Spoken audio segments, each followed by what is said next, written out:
Alright, I am headed out again for a walk at Holden.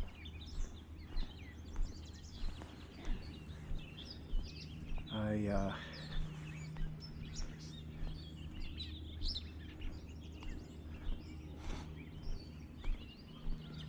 had a lot that I wanted to say today because I had a conversation last night with a friend while I was at Punderson, and we talked a little bit about what I've been talking about and saying, and I'm actually trying to get a dialogue going with us that can be recorded. I think it would be a really interesting conversation, and dialogue is very important. You know, so far this has been a monologue, me talking, and I'm sort of anticipating a conversation.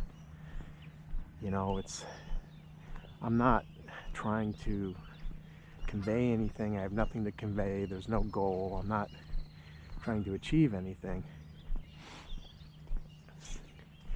And sort of in that stasis, right, where you're not seeking anything anymore. There are no words. There is no process anymore. In my mind, I'm not trying to find anything anymore. I'm not searching. But when I have a conversation with somebody, it brings up things we can talk about and relate it to some of what, you know, I have been talking about. And in a sense, and I'm not claiming I have some knowledge of truth, because there is no knowledge of truth, right? Truth is. And there is action from truth that is always happening. It's not, you don't have to decide or come to any conclusion for truth to act. Truth is always acting, but thought gets in the way a lot of times, is one way to look at it. And when you're thinking, you're interfering in some sense with the action of truth. But it brings up a lot of good points, because in the conversation we had, we started talking about thought, because that is the most important thing to understand. But then it brings up a lot of things, because then, you know, people say, well, I need thought to live, I need thought to survive. You're talking about thought as if it's a bad thing, which is not actually what I'm saying, and also is not what was said, but there's an implication in a sense that if you're trying to end something, well, it must be bad then. But again, it's a very binary way of looking at this. It's not about ending all thought under all circumstances. It's actually about understanding thought, what it is, where it comes from, how it arises, when thought is useful, when thought is not useful, which requires intelligence. And that intelligence does not come from thought, because it can't. You know, thought itself, being limited, really doesn't have intelligence in the sense that we're speaking of. It's a mechanical process, and as such it reacts. It's a reaction, right? It's a reaction to memory through sensory experience. That's not intelligence. But we're so used to thinking of human intelligence, which is essentially just driven by thought, that we miss or misinterpret or don't really understand what true intelligence is. And there's no definition to it, right? It's not, because it is not something that can just be contrived out of, you know, a bunch of words and say, well, that is intelligence. But I think you can be aware of this intelligence. And we started talking about a tree and the intelligence of a tree that has no brain, right? But yet goes about its daily life knowing what to do. Not knowing, though, right? Doing what a tree does. Knowing implies thought, knowledge. A tree doesn't have a brain to store knowledge in that way. You could argue there could be other ways to store knowledge. And in a lot of ways, the DNA inside of a seed or an acorn is another form of knowledge. It's encoded information. And we can start talking about information, right? There's another idea, I think, that we can say, information in some sense can be sort of the fundamental nature of the universe if we want to go in that direction. I don't think that's something we want to talk about now, because there are theories of physics, one called infodynamics, which has shown that you can sort of derive the equations of general relativity from information theory, which is really a different way of looking at the fundamental nature of reality. But I don't want to go down that path. That's a partial, limited path of knowledge again. It can be useful when studying physics. It can be useful in certain contexts, but it's not what we're getting at here. We are investigating perhaps what you could call ultimate truth or holistic truth, not partial truth. All of science and engineering is partial truth. And as interesting and as useful as it can be in a limited, partial way, it is not the whole story. And this is, in some sense, what we're talking about is how do we get to the whole story? And it's not a how, but what is the whole story, maybe, is a better way of putting it. And that's what we can investigate. But we have to understand, do we investigate through the process of thought, which is not complete and impartial, or is there another way of inquiring, another instrument of inquiry, so to speak? And I would not argue, but perhaps state that that is what we could call attention or awareness, choiceless awareness, observation without memory, without the thought, being sort of the purest way of understanding the world, with no impartiality, no history coming into it. And that if thought interferes with that process of observation, it becomes corrupted. So let's back up a little bit.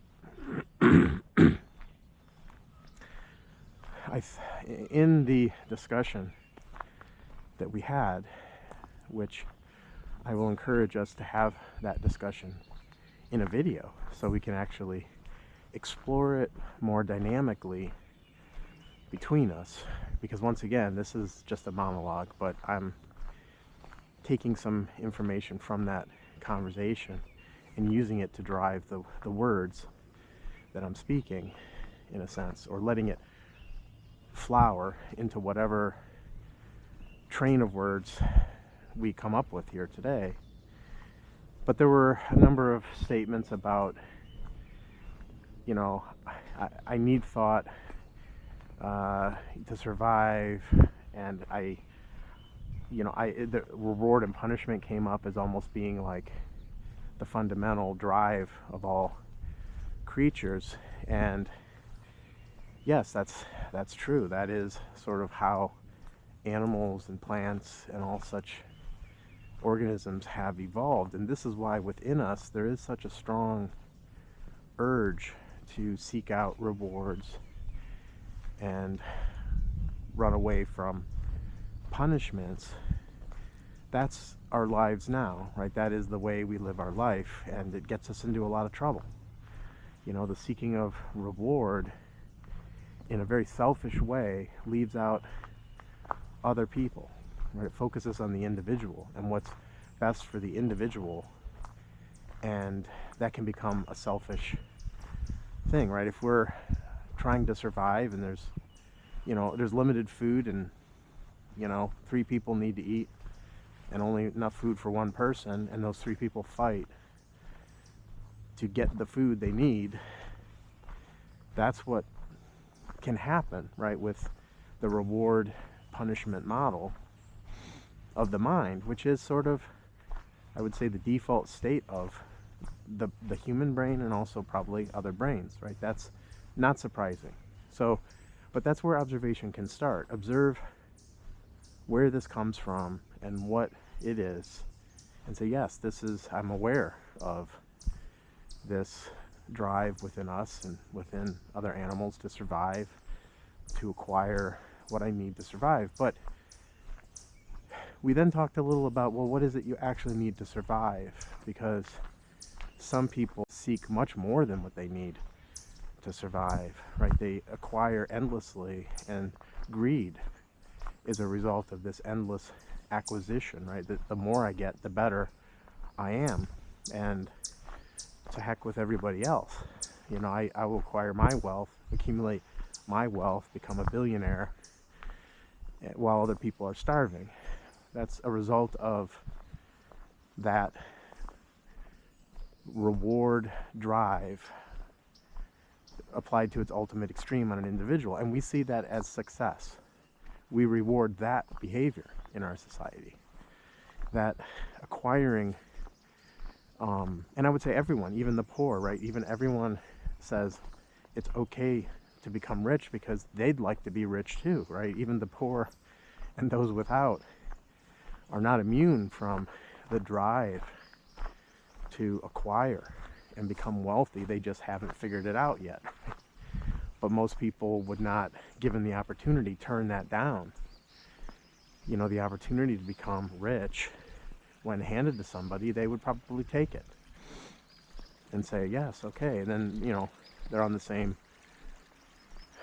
problem train as the wealthy. And so I think we have to look into this and say, what we're saying is that all there is that, do we accept that as our nature and go no further in inquiry, and we stop there? And I think that is what most people do. But if you want to find the truth, you don't stop there, and you don't say, well, everything has to be through this process of thought, I accept it as my nature. And really what it is just start examining thought. And this is sort of what we started doing. Well, what is this thought process that's driving everything? And we started going into that. What is memory? Thought, there would be, what would thought be without memory? And you observe that and say, well, not much, if anything, likely nothing. Right? Because every thought I have, the way we normally define thought or think of thought, is a reaction to some memory that I've accumulated, which is impartial and incomplete. And therefore, if my actions are driven by thought, my actions are incomplete. My actions are fragmentary. And so if you follow that through, then if you act on your thoughts, then your actions are limited, disorderly, not considering the whole, self-centered very often, and leads to all the problems in the world. So that's what we're investigating. You know, is there a different way of living? Is that the only way of living? Does action always have to come from thought? So when I woke up this morning, I thought of something from my Christian upbringing. Jesus said, the truth will set you free. I think it was John 8:32, something like that. And I think that's a very interesting statement, and it's interesting that I remembered that, because we've been talking about truth and freedom and love and intelligence. And I often say, right, we don't know exactly what Jesus said. We don't know what anyone said that lived 2,000 or more years ago. It's written down often long after they're gone. And so to take as truth the words of a person or the words in a book is a mistake, because there's no assurance those words are truth. In fact, I think we went into this, there are no finite set of words that can capture truth, so you can just give up on that, right? You know, that's not, most people don't reach that point. They still believe the word is the law, the word is the truth. And if you're still in that mode, I would say you're never going to find truth, because when you see that the truth is not in words, don't give words that importance, but some people do. Because their belief relies on that, on the words being in a book being absolute truth. And then what you see, though, is so many people interpreting those words in different ways, which by its very nature then shows the words are not truth. Because if the words were truth, there would be one way of interpreting it, one way only. And everyone would agree, and because there can only be one truth, not multiple truths. And but this just shows the incompleteness of the words. Even if truth creates words, those words you can't go backwards and find the truth from the words. So truth comes another way. And what's interesting, the statement, truth will set you free, you could almost invert that and say freedom is truth. That the very act of freedom, free is truth. And that could be that there's almost an equivalence relationship there. Not the truth will set you free, but truth is freedom. And freedom is truth. But how can truth set one free? Truth of what? Truth about what? Right? And I think it's interesting at that point that, and I haven't gone back to see what was said in context with that statement. And this is also why when you're handed a phrase like that or words like that, it's not about going back to the source and, okay, I'm going to analyze the words and the structure and the context and see if I can figure out exactly what was meant by that statement. Just go into that. Go into it yourself. Inquire into the truth of that statement on your own. Don't rely on experts or interpreters or books to tell you. But what's interesting is a phrase like that can be a starting point for inquiry. The truth will set you free. How is that? What does that mean? And what is truth in that context? What is freedom in that context? And you go into those words and find out what they mean, rather than trying to parse the words and come up with some single interpretation. That won't work. You certainly won't find truth that way. You'll find a bunch of words. But the truth will set you free. So what is truth? What is freedom? What is free? And I would argue not free from something, because that is also partial freedom. Just free. You could say I'm free from bondage. I'm free from addiction. Free from pain. But that's partial freedom, because it's a reaction to something. There's something you don't want, and you're free from it. It's really, again, that moving away from something you don't want. That's not even freedom, because that is now an action, a reaction to something. And reaction is not freedom. Reaction means you're caught in the same cycle that you've always been caught in, reacting to good or bad, right? Something you want or something you don't want. You can react to either one of those. That's not freedom. Freedom, in some sense, is not reacting, is not being in that state or mode of wanting or not wanting, not being driven by reward and punishment. So if we think of it that way, then the truth will set you free. In some sense, then means the truth you may then not want or don't want, or you're fine with anything. You're not in that reward and punishment state anymore, driven by that. And the truth, you could say, leads to that, or the truth is that. But again, truth about what? But again, it's not truth about something. That's also a fallacy, because that would be partial truth. The truth about matter, the truth about, politics, the truth about something is not truth with a capital T, in the sense that we're investigating. Truth is truth. It is what is. It is more complete than that. Morning. Morning. So that's what we're investigating, and that truth sets you free, not the truth about something, because truth about something is just knowledge. And then we're again back in this world of incompleteness. Truth about, I don't know, computers or whatever, take your pick, is really just saying correct knowledge about something, and we're talking about. So it's important to go into these words, because if you don't understand the words, then you don't understand how confusing it can be, and how someone can hear that statement and interpret it in many ways based on their own understanding of the meaning of these words, which is also why that statement is not itself truth, because it can be interpreted in so many ways, and everyone can fight over definitions, and that's not what this is about either. So when hearing a statement like that, one then may stop and say, well, I want to find truth, I want to investigate truth, and I don't want it to come from some definition, and I don't want it to be partial and incomplete. I want to understand truth.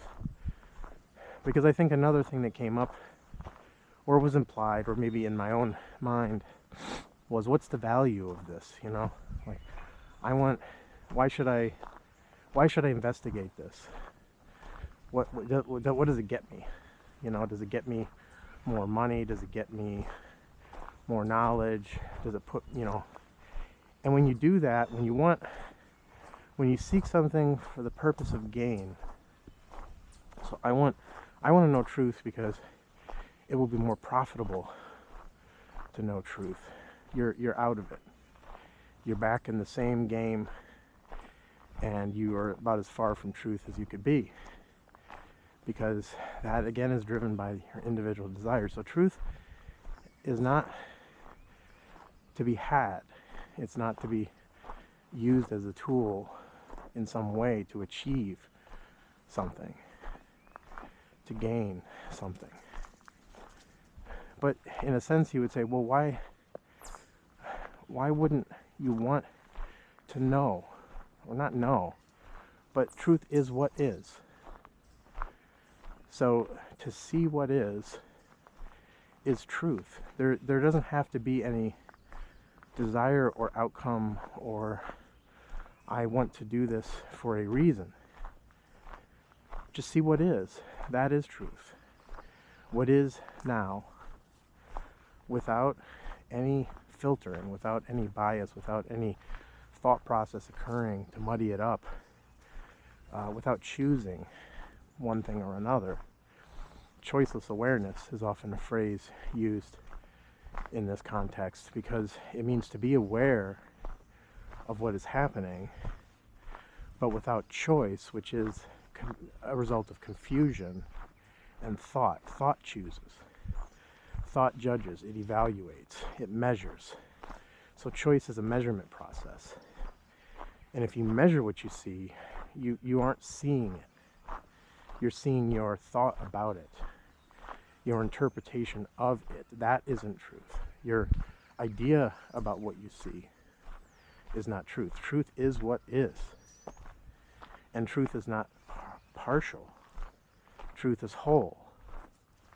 So it's not just what you see with your eyes, it's what you hear with your ears, it's what your complete senses. Your complete awareness is not limited to one sense. And this is if we talk about what is awareness, what is attention. We've discussed that we can go into these things, but like, what does it mean to be aware? Am I only aware if I see something? Am I aware if I hear something? And each of these can be thought of as a different form of awareness, which is not the awareness we're talking about. It's more consciousness. These are, sensory consciousness. Awareness is whole. It's all your senses, everything at once, not one thing. Awareness is just not any one thing. And you could say attention is awareness with intent, not intent, energy, right? Attention. If you pay attention to something, you're really, like pay attention in class or whatever. You're engrossed. You're observing without distractions. Or there may be distractions, but maybe it's a level of intensity of awareness in some sense that you can be aware of things partially. You can say, okay, I'm aware of someone nearby walking a dog, but I'm not paying attention to that, in the same way that, if you intently paid attention to something, you see it more deeply than it is superficial. We can be superficially aware, right? Like right now I'm walking and a lot of things are passing by me, or I'm passing by a lot of things, trees.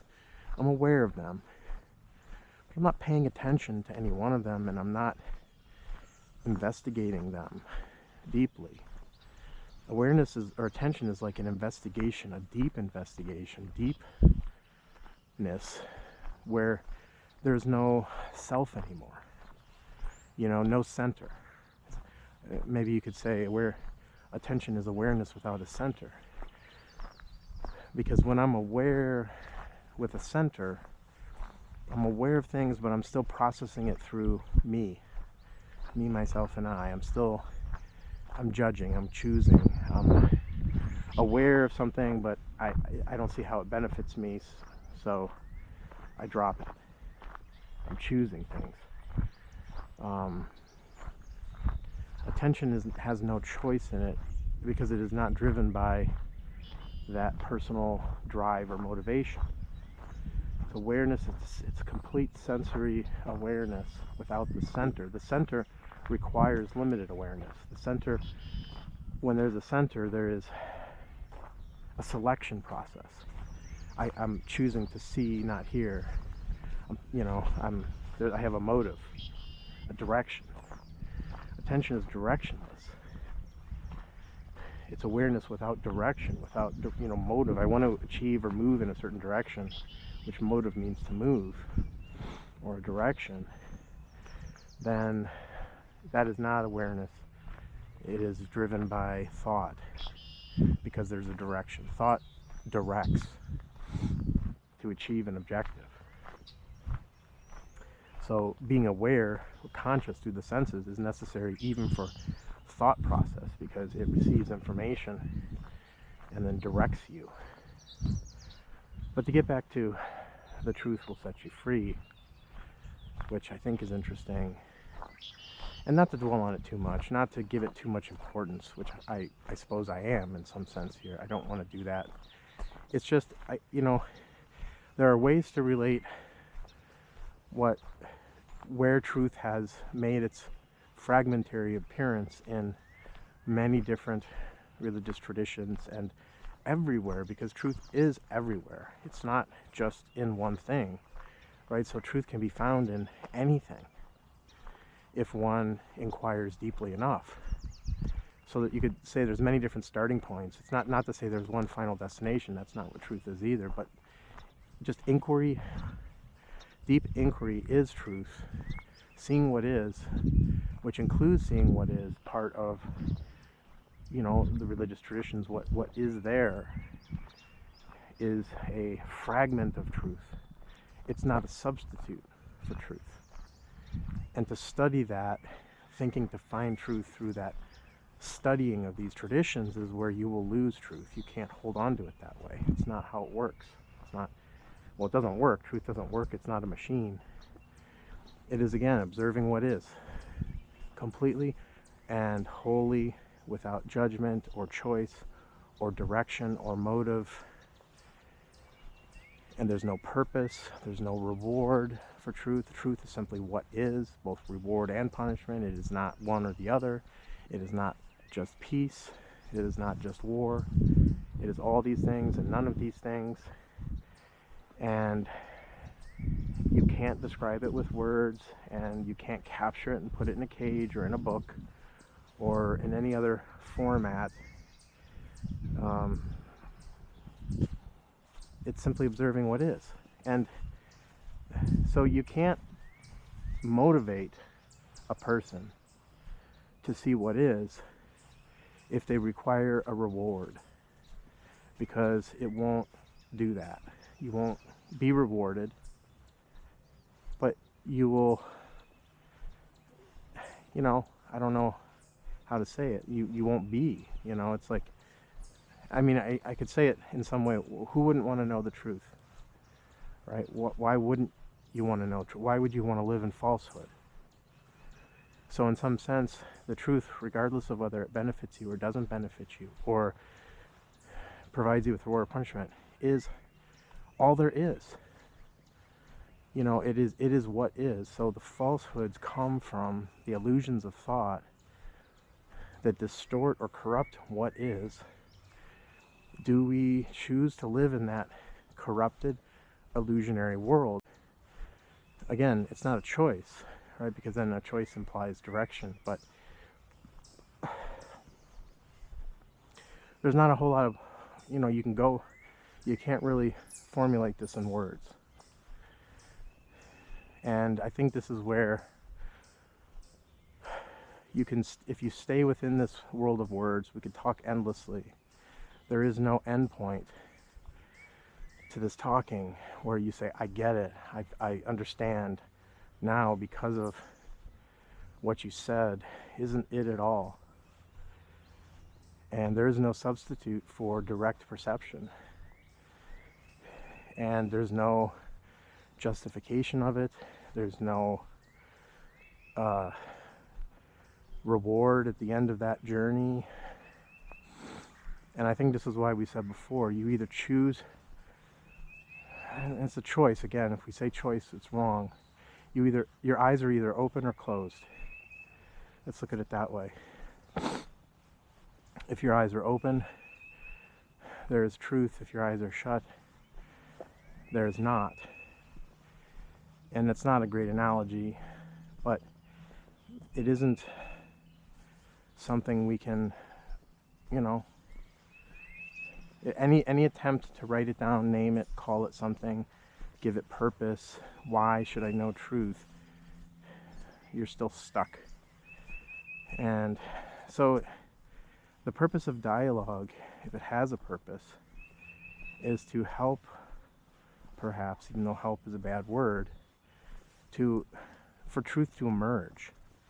Maybe is a better way to put it. Truth emerges through dialogue, not as a result of an action. But, one person thinking can become misdirected, but two people observing what is can be I don't know, it's just, no, the words stop at that point, because anything that you say at that point leads to the wrong conclusion. There should be no conclusion. The conclusion is not truth, because truth doesn't end, it doesn't conclude. It doesn't follow a recipe. It doesn't follow a rule. It isn't static. It's a living thing. There's no path to it. It is what is in every moment, which every moment is changing, but it's also staying the same. So it's immeasurable. It's not something that can be captured and written down. It's not something that can be explained. You can't come up with a set of rules to live by and say, I am living in truth. None of that is true. So maybe the purpose of inquiry is exhaustion, is to reach a point where you clearly see you can't find truth through any of this process of inquiry, and then there's a stopping, an ending of that thought process, of that inquiry, an ending of that search, and then truth is. It's not an achievement. But thought, and when we say ending of thought, this can also be confused, because then when people say, well, am I just gonna what, roll up into a ball and not move? Thought is not, ending of thought is not, I was gonna say not death, but in a way it is death, but it is also not the ending of the organism. It's not the ending of anything. In fact, it's the beginning of something new, a new way of living, and not one that's driven by greed and avarice and ambition and all these self-centered drives. But we can't look at it that way, because then it becomes something we strive for, which is also not what it is. It's not guaranteeing anything. It's not producing anything. No idea of the future or what may happen at that point can ever be satisfactory. It is, and it's not that we have to eat, right, to survive. I think we talked about this last night as well. I mean, you need water, you need food. I think we talked about 3-3-3, that you can die 3 minutes without oxygen, or over 3 days without water, or 3 weeks without food.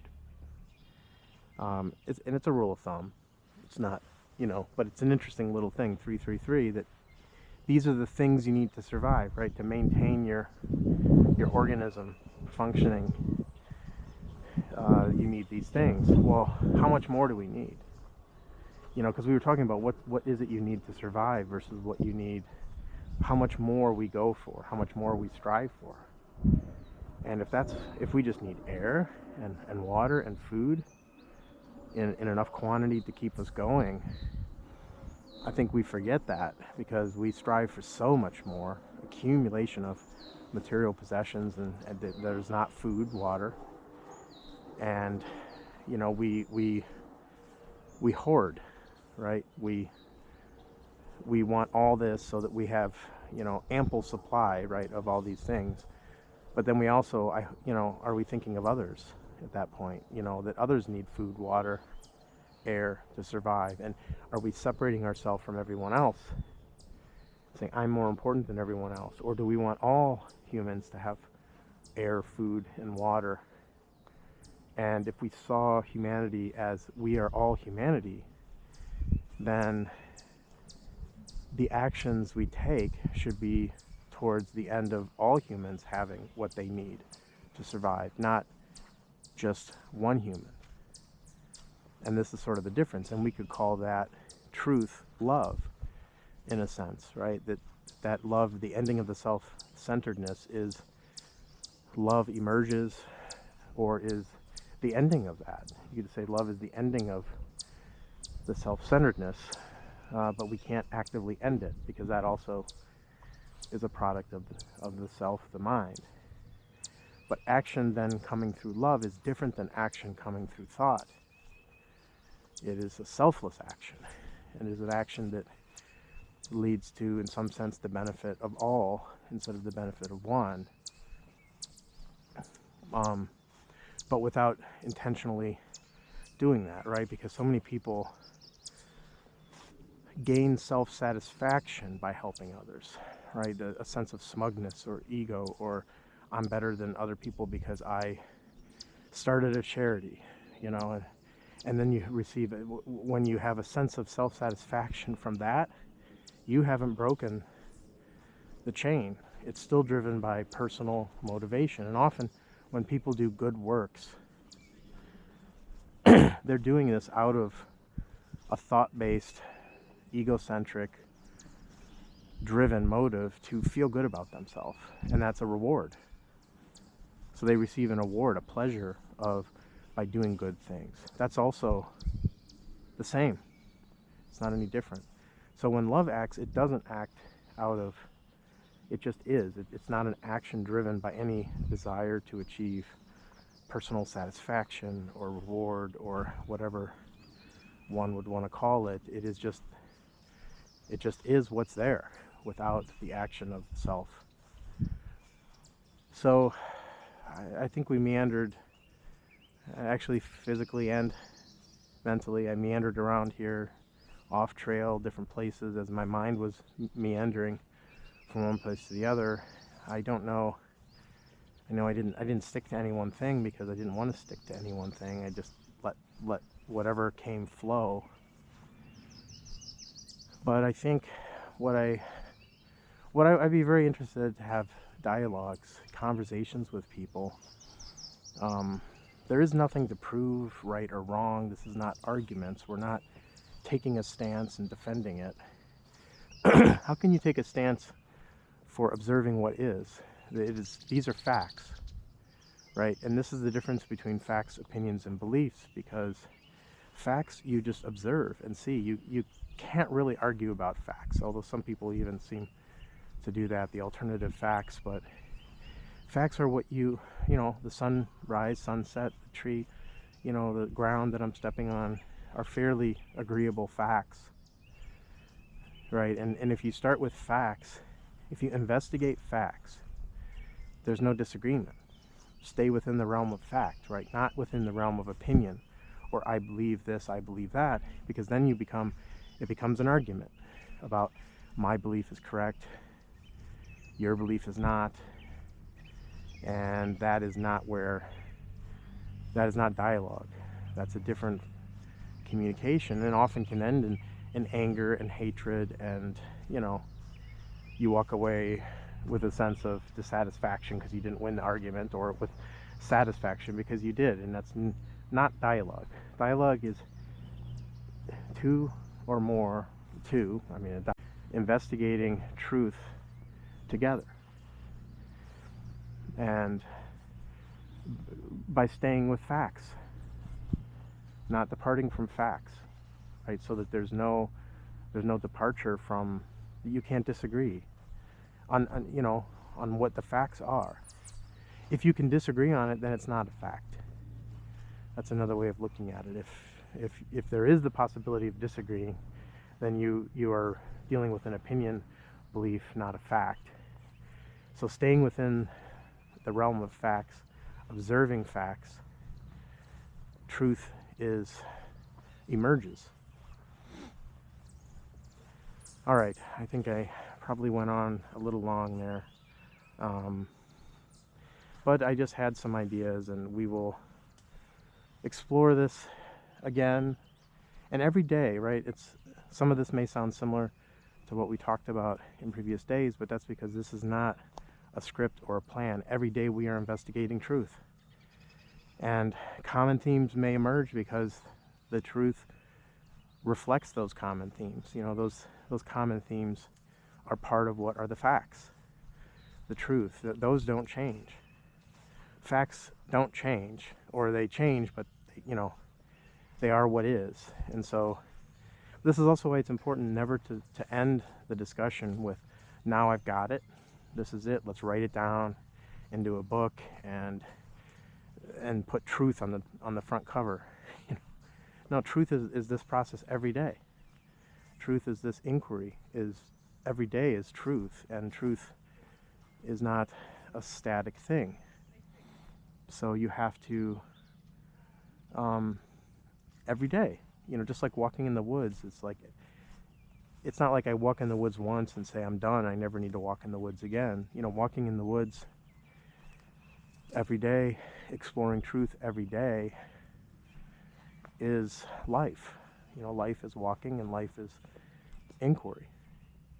And there's no end to it, in that sense that everything's changing, and the truth is constantly alive and changing in that sense as well. So this is another reason why you can't expect any truth of the past to be the truth of now, because it's not that. You just have to see, open your eyes. The truth will set you free.